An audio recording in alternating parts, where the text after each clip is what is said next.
Hi అండి అందరికీను. నేను ఇప్పుడు పిడత కింద పప్పు చేస్తున్నానండి. దానికోసం నేను బజ్జీలు వేసుకుంటాను, మిరగాయ బజ్జీలు పిండి కలుపుకున్నాను. అలాగే జొన్న అటుకులు వేపుకుంటాను, వేరుశెనగ గుళ్ళు కూడా వేపుకుంటానండి. ఇలాగ ఆయిల్ పెట్టుకుని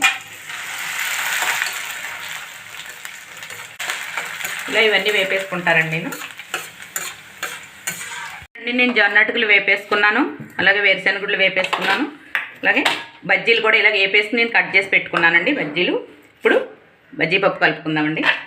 అదే బజ్జీ పప్పు అంటారు, పిడత కింద పప్పు అంటారు. 2 ఉల్లిపాయలు కట్ చేసి వేసుకున్నానండి, పచ్చిమిర్చి, అలాగే టమాటో, అలాగే బజ్జీలు కూడా వేసేస్తున్నాను. ఇందులో కొంచెం కారం, అలాగే సరిపడా ఉప్పు. ఇవి బాగా స్మాష్ చేసుకోవాలండి, ఇలా కలిపేసుకోవాలి ఇవి. ఇప్పుడు ఇవి వేపించుకున్న అటుకులండి వేసేస్తున్నాను, అలాగే జొన్న అటుకులు కూడా వేసేస్తున్నానండి.